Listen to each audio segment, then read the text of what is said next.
Kolar times Kannada ನ್ಯೂಸ್ಗೆ ಸ್ವಾಗತ. ಪ್ರಾಧಿಕಾರದಿಂದ ಅನುಮೋದನೆ ಪಡೆಯುವುದು ಕಡ್ಡಾಯ.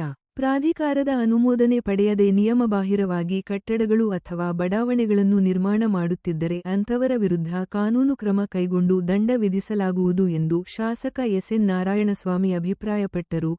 ಬಂಗಾರಪೇಟೆ ಪಟ್ಟಣದ ಪುರಸಭೆ ಕಚೇರಿಯಲ್ಲಿರುವ ನಗರಾಭಿವೃದ್ಧಿ ಪ್ರಾಧಿಕಾರದ ಸಭಾಂಗಣದಲ್ಲಿ ನಡೆದ ಪ್ರಥಮ ಸಭೆಯಲ್ಲಿ ಭಾಗವಹಿಸಿ ಮಾತನಾಡಿದ ಅವರು, ನೂತನವಾಗಿ ರಚನೆಯಾದ ನಗರಾಭಿವೃದ್ಧಿ ಪ್ರಾಧಿಕಾರಕ್ಕೆ ಸಿಬ್ಬಂದಿಯನ್ನು ನೇಮಕ ಮಾಡಲಾಗಿದೆ.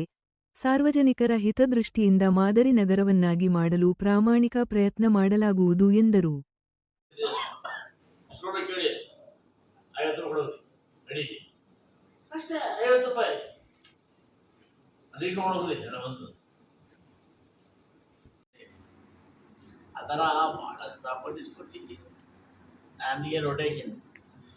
ಅಲ್ಲಂತೂ ಬಂಗಾರಪೇಟೆ ತ್ಯಾಗಿಸಿತ್ತು ಶಿವಶಕ್ತಿ ಅಂತ. ಬಂಗಾರಪೇಟೆ ಯೋಜನಾ ಪ್ರಾಧಿಕಾರದ ಪ್ರಥಮ ಸಭೆಯಲ್ಲಿ ಸಭೆಯ ಅಧ್ಯಕ್ಷತೆ ವಹಿಸಿರ್ತಕ್ಕಂಥ ಸನ್ಮಾನ್ಯ ಆರ್ ಮುನ್ರಾಜರವರೇ, ಸಭೆಯಲ್ಲಿ ಹಾಜರಿರ್ತಕ್ಕಂಥ ಸದಸ್ಯರಾಗಿರ್ತಕ್ಕಂಥ KG ನಂಜಪ್ಪನವರೇ, ವೆಂಕಟರಾಮಣ್ಣವರೇ, ನಾಗವೇಣಿರವರೇ,